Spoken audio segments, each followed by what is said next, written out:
when that prospect has seen the house from the outside, like what they see, and then tell you they got money or credit, do you bother collecting information from them?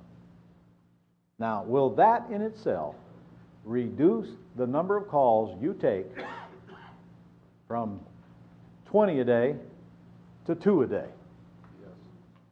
Yes? Okay. And then the other plan is drive them into a voicemail box. Drive them into a live operator. Let the operator fill out the script, not the application now. Don't try to get the operator to fill out the application. You got to remember, these people taking these calls are not more than one grade above Popeye's chicken employees. Don't expect them to do too much. Don't expect them to try to get all this information. That's way too much for you to expect them to do. All you want them to do is your little short script.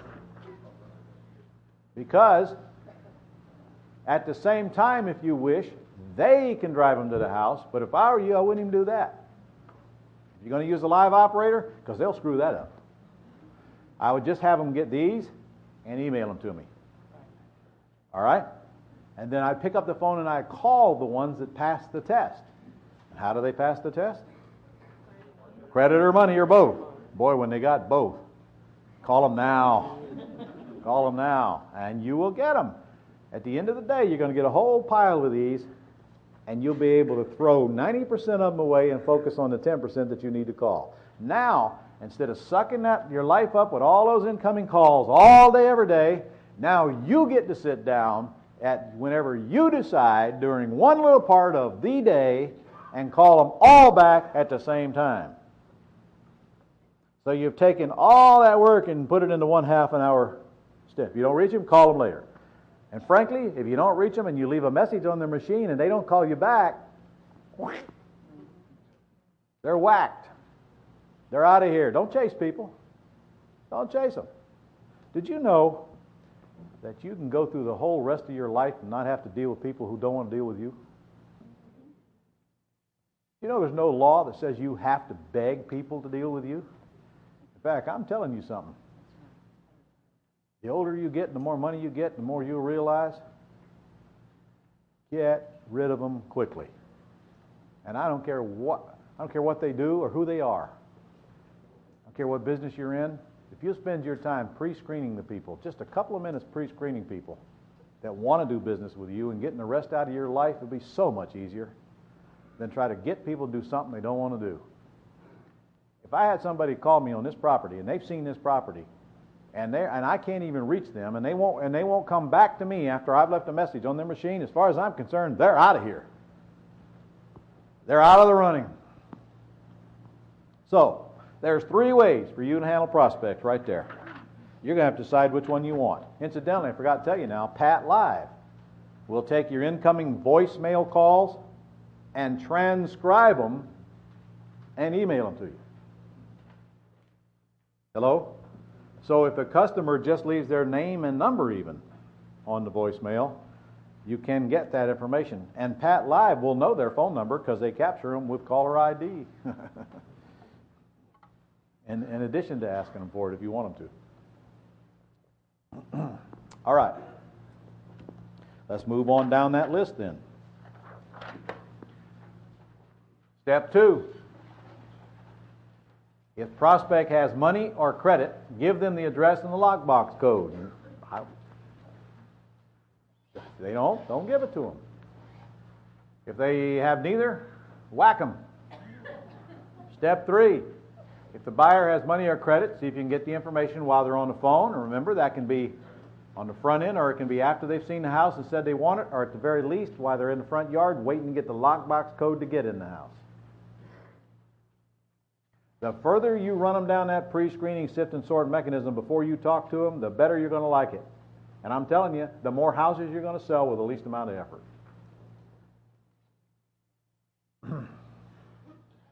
Number 4. Leave the information sheets in the house about the house. Make sure you leave one in there about the house they're in. And all the questions they could ask you about the house are right there on the sheet. Ask yourself, what would they possibly ask me? and put it on a flyer. What school? How many square feet's in the house? How old's the house? In fact, if you guys have got an appraisal, as you should have before you bought the property, all the facts are right there on the appraisal. Don't leave on the appraisal because you're going to sell it for more than that. But all the facts are right there for you, most of the facts. And after a while, when they start asking you questions that aren't on there, you'll learn to add them. So you create a format. You only got to create one template, and in every house you get, you just plug in the blanks. Spit it out, leave it right there on the counter for them. And remember, you got to go by now every few days to check, make your signs are up, put your flyers back in the house when they steal them, and remove all the realtor's cards from the premises.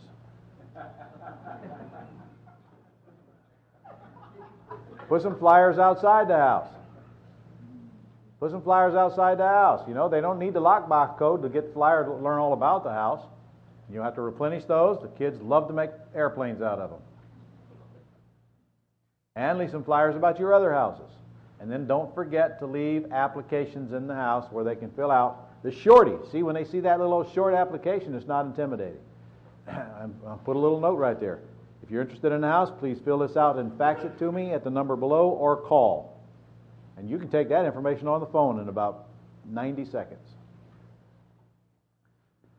Okay, when the prospects call you back after looking, take their application over the phone if you haven't already. You do not need to meet the buyer to do this. If it's not coming in by fax, they'll call you on the phone, or in fact, what if you told them to go to WeSellHouses.com and fill it out online and email it to you? Which will be, of course, your website, whatever your website is. Tell them to go to your website, and there they'll find an application that they can email. And I'm telling you, a lot of them will do that.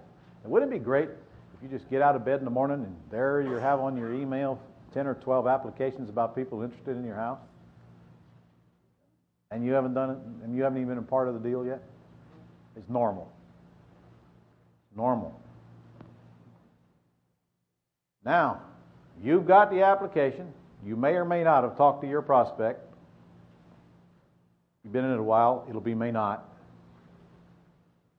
You can send the application right to your mortgage broker or lender, of which you will be able to find with no more than a couple of phone calls or asking a couple people you know where they take their prospects to. Believe me, lenders are not hard to find, and mortgage brokers who will take your applications to your lenders are not hard to find.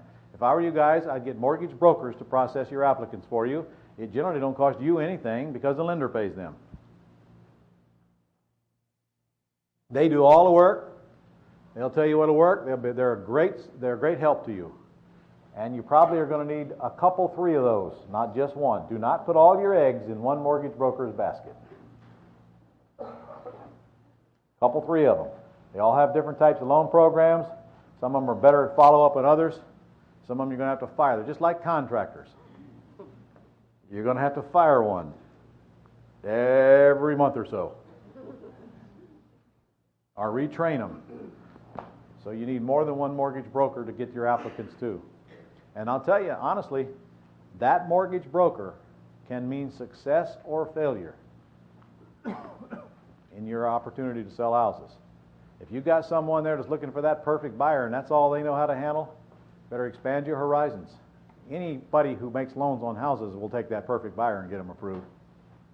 It's those mortgage brokers who can see beyond that perfect buyer, who have a bunch of programs, who know how to get buyers in with nothing down, who know how to get them 70, 80, 90% loans and carry back seconds, and who know where to take them to, and who has programs available for low interest loans as well as higher interest loans.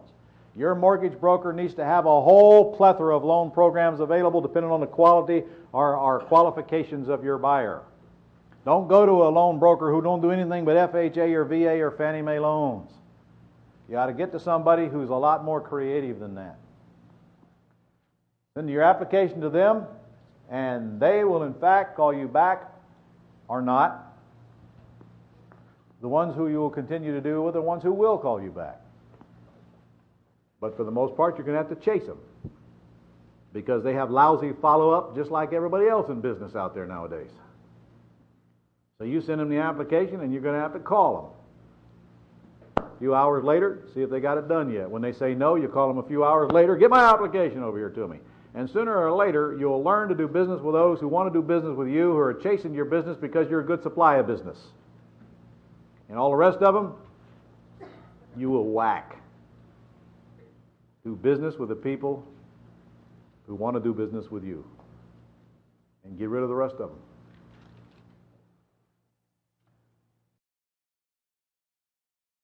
Now you know what kind of a loan program your buyer can go into. Because you're a lender. Your mortgage broker will pull their credit, check their debt ratio, and see if they will qualify. He'll tell you what their credit score is. She will. And folks, anybody with a credit score over about 560 can get an FHA loan. They don't have to have great credit to get financed. 560 is not a great credit score. A great credit score is considered in the 7s. The mortgage lenders and bankers, if you got buyers in the 6s, they get orgasmic. You get them in the high 5s and they're done. As long as they got something to work with, like income and their debt ratio is not out of whack. Get them below that 560 range, you're into a different type of financing, which will not include 100% financing or 97%. That means they're just simply going to lower the loan-to-value ratio to compensate for the credit, and you'll be taking back a second mortgage for part of your sales price. It's all part of the business. How many of you, upon selling a $100,000 house, would be happy to take back a $10,000 second mortgage to get the rest of it in cash? All of you should raise your hands. Especially when you know you're going to raise the $100,000 price to $110,000. So let me see. I raise it to 110. I take back a 10 second, but I get 100 cash. Yeah, that'll work. Because before I went to that seminar the other day, I was going to sell it for 100 cash anyway. I don't see why having a $10,000 free second wouldn't work for me. Especially when I don't have a dime in it. And I got the rest of my money. There's a whole world, folks, of secondary financing out there, of lenders and institutions that will lend if your borrower has got a way to pay the money back and provable income, there's a loan program for them. A loan program. I just got a borrower approved a few months ago with a 440 credit score. Wow. Wow. Wow. 440. There is no earthly justification for this individual to buy a house. There is zero chance this individual will not default on this loan. It's just a matter of time. But the lender said, we'll take them. Now, I had to take back a 15%, in other words, 15% of the sales price on a second mortgage. Because the lender only financed them, the lender financed them for 80%. Buyer had 5% down, and I took back a 15% second to get it done. I will never collect that 15% second. I knew it before I okayed it. It wasn't after that 15%, I was after that 85%. The rest of it was just a free bonus. One of those second mortgages that you get that you trade for motorhomes. Free bonus. So the more flexible you are on your exit strategies, the more you understand, if you do your business correctly, you don't have to get 100% cash out of every deal.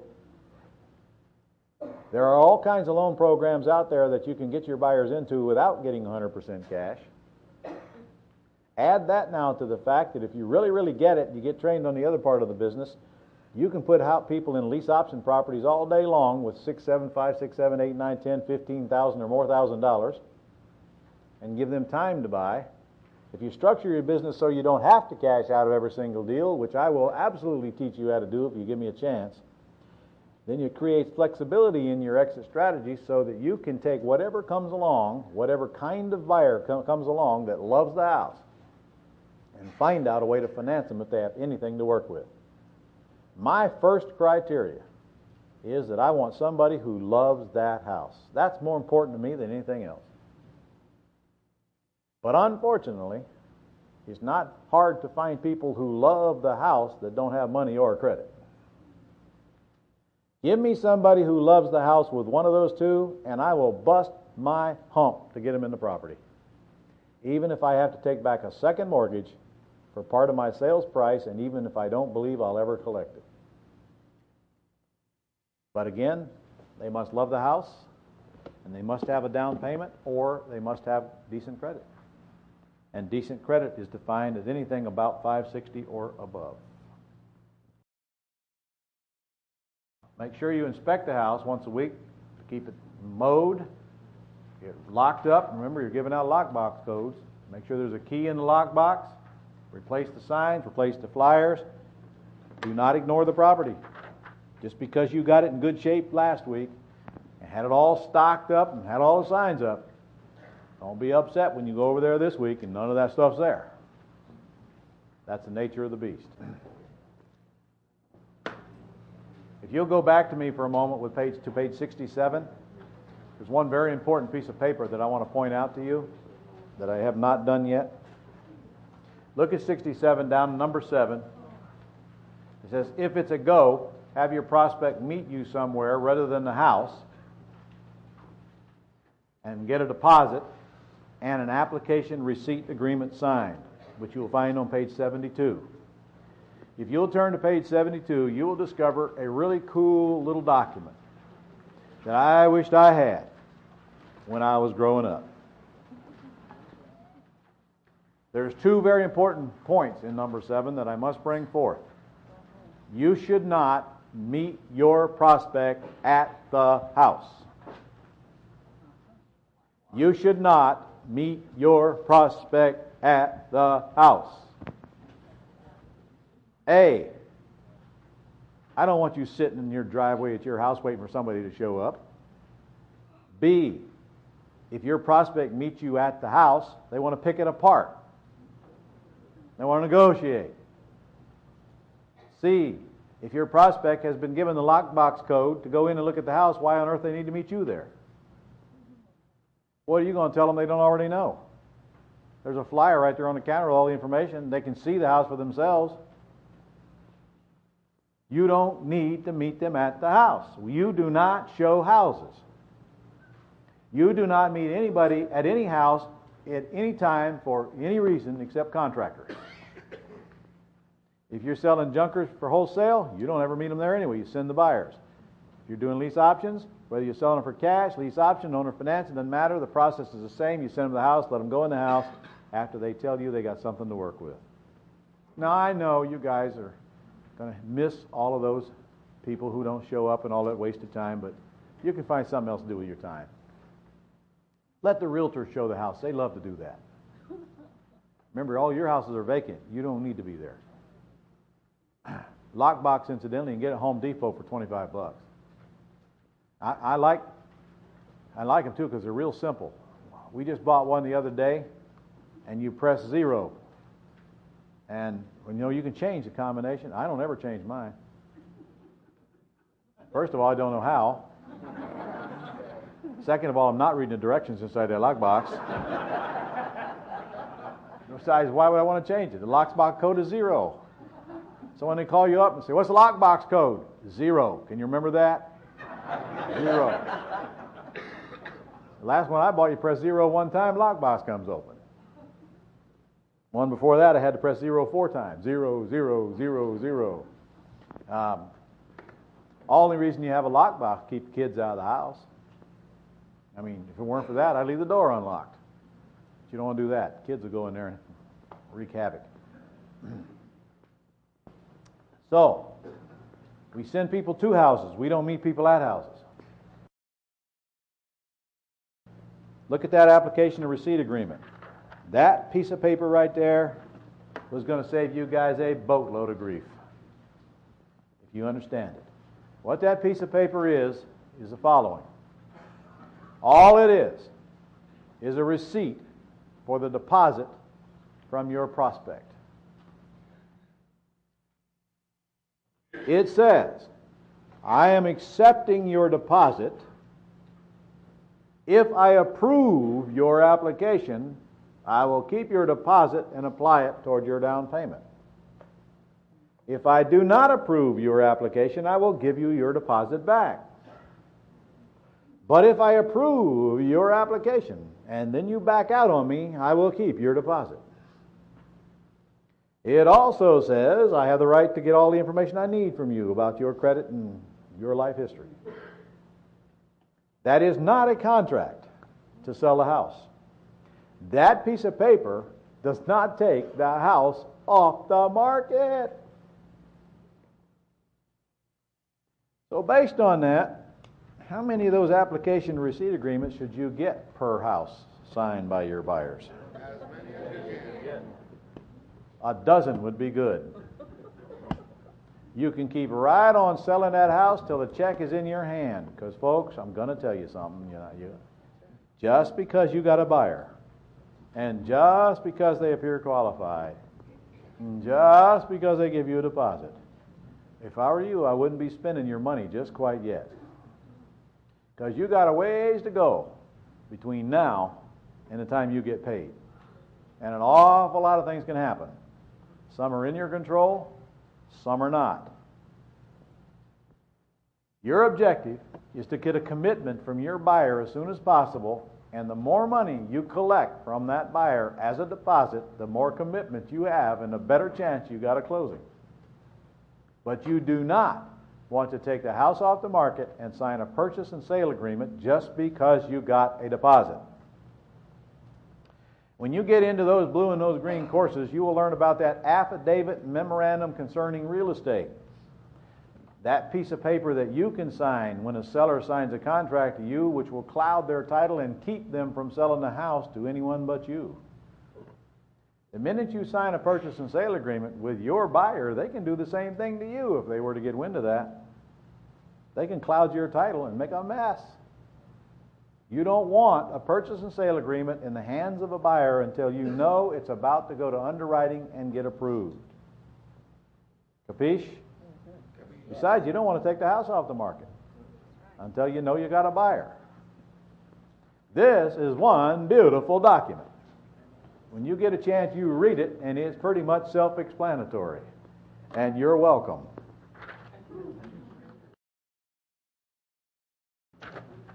Step 7, constructing and presenting offers.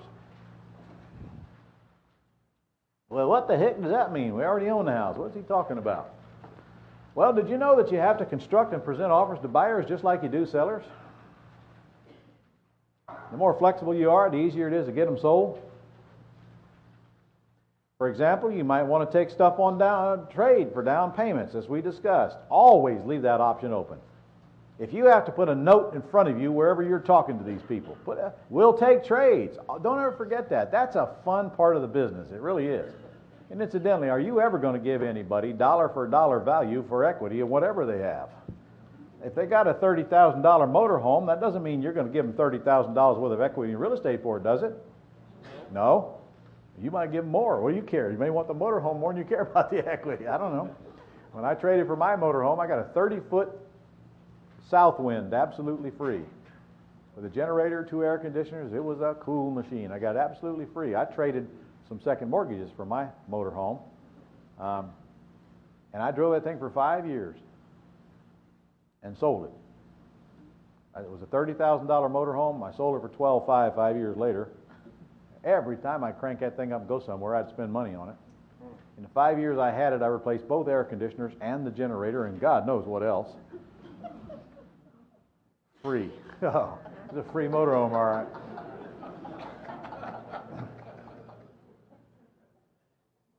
Be flexible on what you take for a down payment. You may also wish to sell it with owner financing or a lease purchase if your down payment is several $1,000s. In addition to that, when you get to the Paper Power Boot Camp, Bob Leonetti will teach you how to sell it with owner financing and cash out that day. You don't really care how the buyer bought it as long as you get cashed out. Bob will cash you out by buying that note you just created. So the more flexible you are, the easier it's going to be. Here's the keys. Selling houses fast. Find a buyer who loves a house and has either money or credit and find a way to finance them. So let me give you a couple of examples here.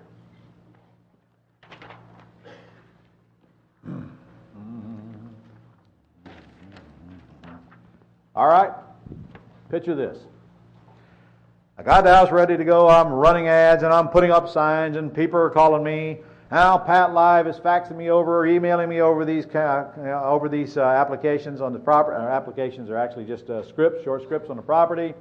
Here, I got a whole bunch of today. Let's see, I got 12 calls today. 2 of them have 3,000. 1 of them has 6,000.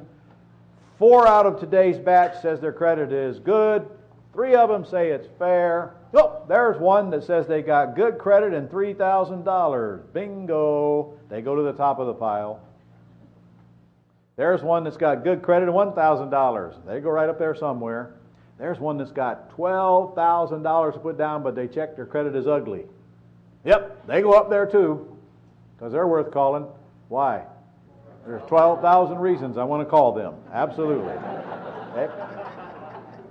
So now I'm taking today's pile and narrowed down to 2 or 3 callers, and now I'm picking up the phone and I'm calling them back and I'm finding out what they got to work with by asking them the answers on that script if Pat Live haven't already got it. If Pat Live has already got it, I just want to verify that they do have the money and that their credit is good, fair, or ugly. And by the way, if they say their credit is ugly, I'm going to say, what is ugly about it? Because a lot of people think their credit is ugly and it's not really ugly. They just got slow payments. And somebody told them their credit was bad. Listen, if they don't have foreclosures and bankruptcies on their credit, it's not ugly. And if they got bankruptcies, it's not ugly, it's just fair. Anybody can get financed with a bankruptcy that is over as long as they got something to work with afterwards. Foreclosures are harder to beat than bankruptcies. Foreclosures is the kiss of death. But I have had people get financed with foreclosures on their record with a good explanation, as long as they weren't last year. Hard to get people financed to just come out of foreclosure. I can't understand how the lenders feel that way, but they do. I mean, give another chance.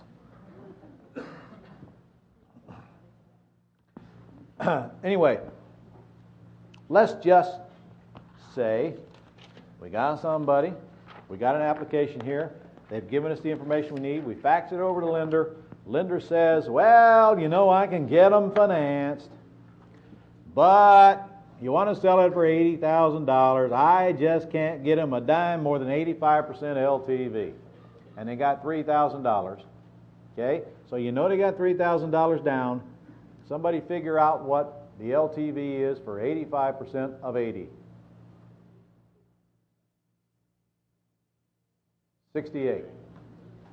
Right? Okay, how come you let the old guy figure it out before you did? 68. However, am I going to sell it for 80? Now let me get this. Let's suppose I even said I sell it for 80. Open my big mouth and told the world I'd sell it for 80. And the buyer comes in and they said, I've heard 80. And then I find out that they can't get more than 85% LTV. I simply say, listen, I'm going to raise the price to 88. I'm going to get you 85% of that. I'm going to take your 3. And you're going to owe me the rest. That's a cost of having crappy credit. Whose fault is they got crappy credit? Theirs or mine? Theirs. Now watch. I raise the price to 88. So we whack that. Oh, let's just add a little curlicue up there. All right. Now, we do have to get it appraised for 88, don't we? Who thinks we're going to have trouble getting an $80,000 house appraised for 88? You don't have a problem with that. If you do, the worst case is they might make you lower it to 85, 86, whatever. In fact, let me just bear that out. I just recently had a case. Oak Lane. Had the house on the market for $64,900. Just a little teensy-weensy little box. Small house. Hard to sell. Had a qualified buyer. Appraisal come back at 57. Andy called me up and said, what are we going to do? What are we going to do? Appraisal come back at 57. I said, well, Andy, we got 2 choices the way I see it. You could either get the gun out of the drawer and put the bullets in there, and we'll simultaneously put it behind each other's left ears and pull the trigger. And I said, by the way, you first. Or, how about this? How about we get another appraisal? He says, oh, that sounds good. Can you do that? And I said, yep. He says, I didn't know that. I said, I know that. So we ordered another appraisal. Only this time we ordered an appraisal that we ordered, not that the lender ordered. Okay? We told the appraiser the sales price is $64,900. He said, I understand.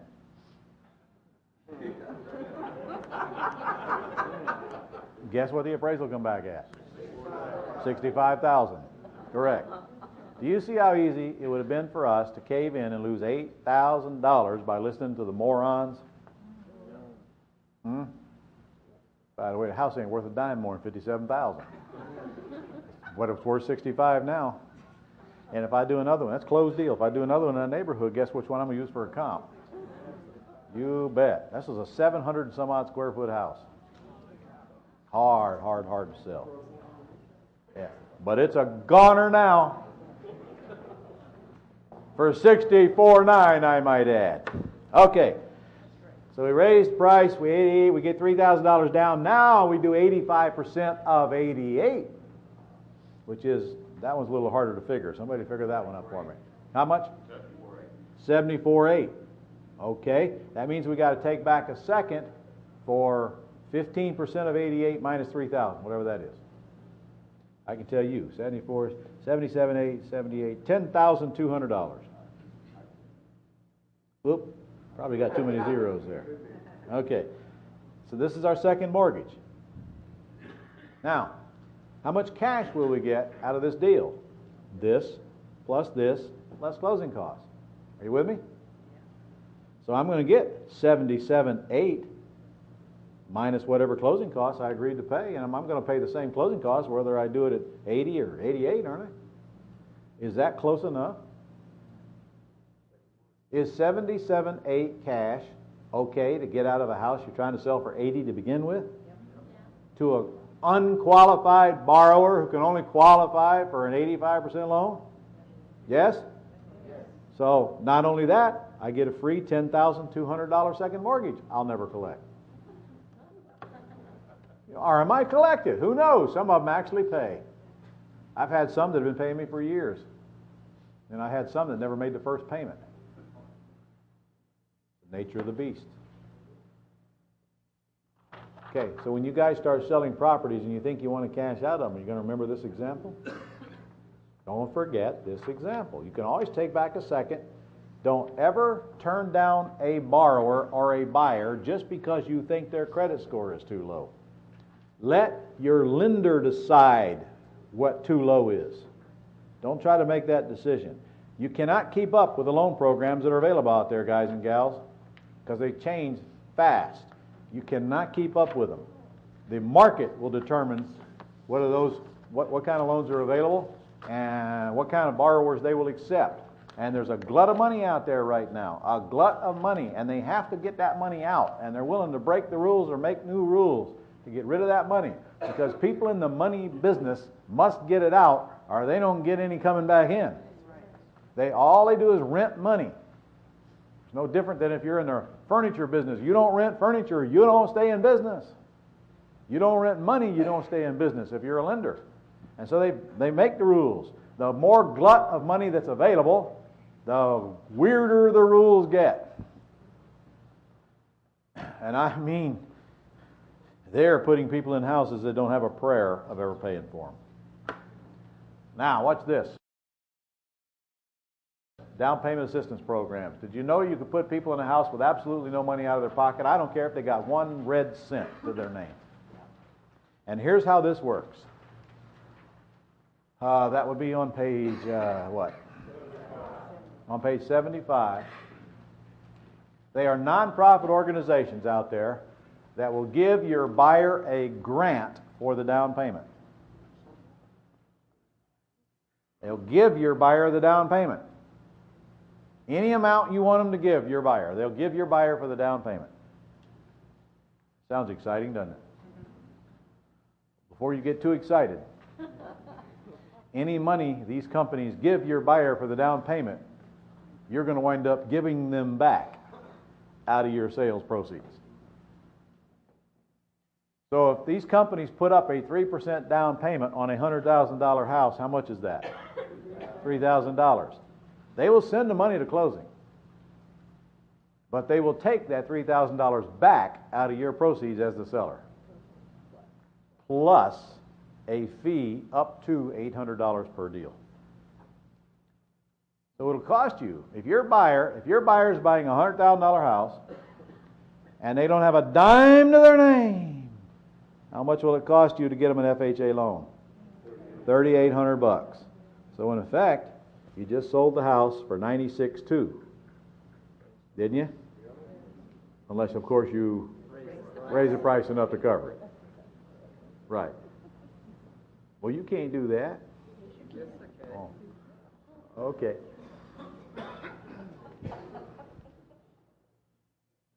Why use them? Why don't we just give the buyer the down payment money ourselves? What's the difference? Save $800. You can't because you can't. The rules are seller can't give buyer down payment money. Now, buyer can get it from their parents. They can get it from a relative. In fact, they can get it from anybody as a gift. Can't they? Well, doesn't that make sense then that they can get it from a nonprofit organization as a gift? The only reason you're doing this, the only reason, is to make this a legitimate transaction where you're not committing lender fraud by rigging down payments. This is not a secret to the lender that you're using this grant money. They must approve it or they won't approve the loan. And in fact, the lender is the one that will submit the application to one of these companies to get the grant money. You won't. So it's all above board. What's in it for the nonprofit organization is the $800 you're going to send them back in addition to their $3,000. Right. Now, I mean, I wished I'd have thought of this. Yeah. Think about it. You talk about loan sharks. Think about this. They wire $3,000 to the closing agent. The closing agent has instructions: don't let this money out of your hands. Make sure you wire $3,800 back to me.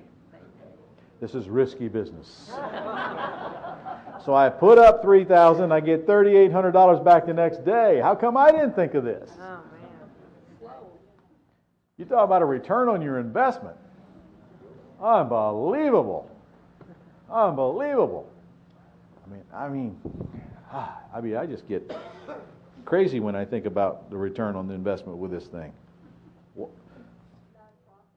They are nonprofit. Now, they are legitimate nonprofit organizations licensed by the IRS to be such. They're, in other words, and I'm telling you, that's why, and they do have a nonprofit reason for being in business. My guess is mainly to pay the salaries of the operators. If you might, but they do have a nonprofit. Now, actually, that's not true. I can tell you for a fact because I know a couple of these guys that own these personally, and they are charitable minded. And they are helping an awful lot of people get into houses, can't get in them any other way.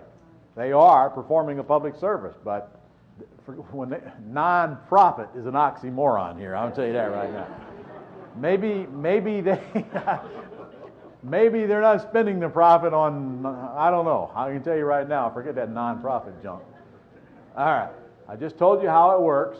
Incidentally, it makes no difference the buyer's qualification. These companies could care less. They don't care what their creditworthiness is. Do you see why? Yeah, they're not loaning the buyer any money. Lender sends in one-page application. Money is wired to the closing table that day. Money is wired back the next day. Plus $800. It's that fast.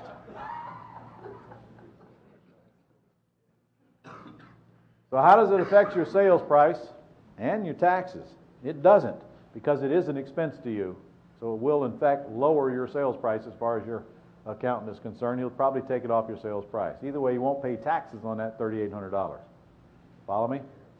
It doesn't affect your sales price. Your sales price, you don't lower your sales price. In reality, your closing statement will show you sold the house for $100,000.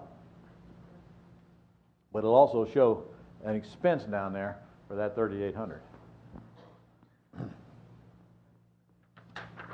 Who are they? Here they are, right there. There's three of them. There's more of them. There's three of them. The Nehemiah Corporation is the oldest and the biggest. And I will tell you that Nehemiah, as of 3 or 4 months ago, had just passed their 100,000th house that they've done this with. 100,000 houses that they've done this with. Times $800. Yeah.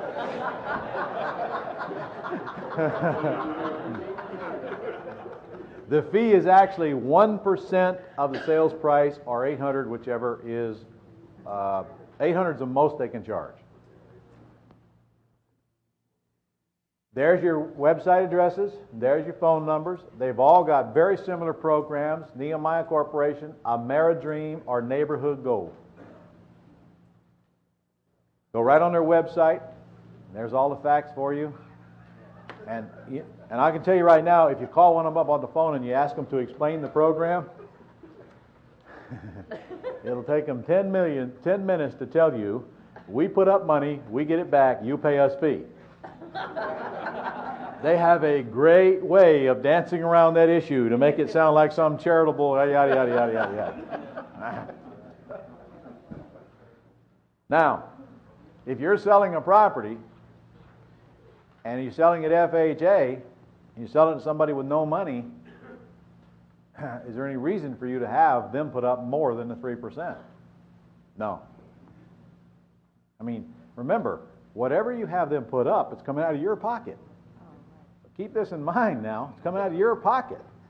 So if I get somebody an 85% loan, why don't I just have Ameridream put up 15%? Guys, that'd be nuts. They'd do it, but that'd be nuts. You find out what the minimum down payment that lender requires. They only put that up.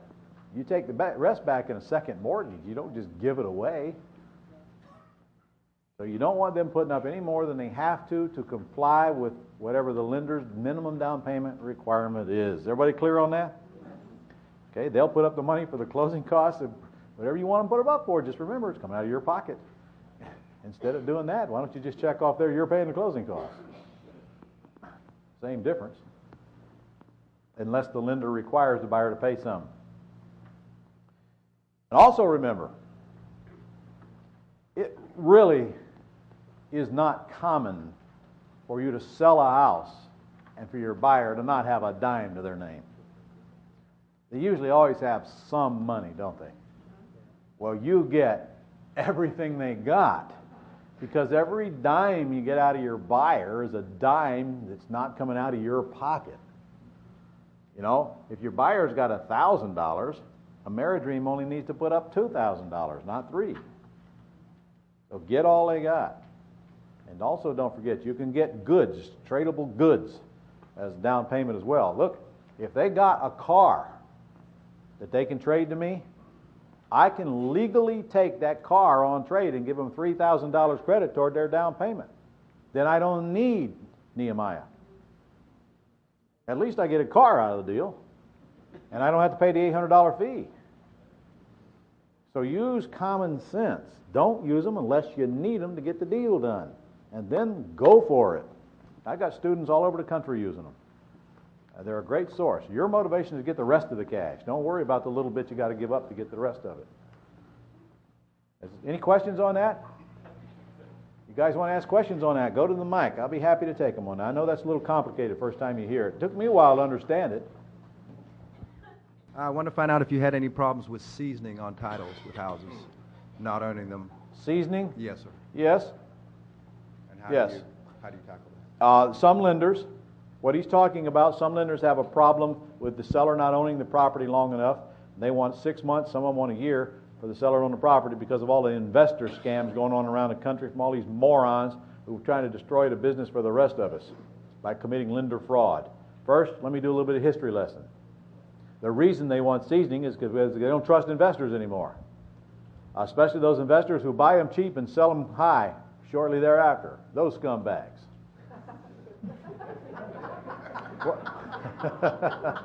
What they forgot about was all the work we put into them in the middle, you know.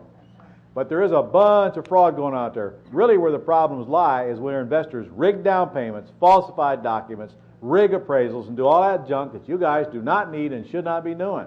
They're making it hard for the rest of us. Then now they're making it hard for me. So the lenders come up with this new rule. They want 6 months seasoning. That means they want the seller to own the property for 6 months. But please remember, that's only some lenders. Not all lenders. Just some lenders. That's their rule. That's not federal law or something.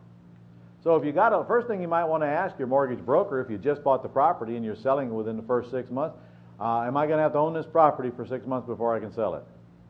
And if the answer is no, you proceed. If the answer is yes, you go find another lender. That's it. You just tell them, I've only owned it 3 months, go find another lender.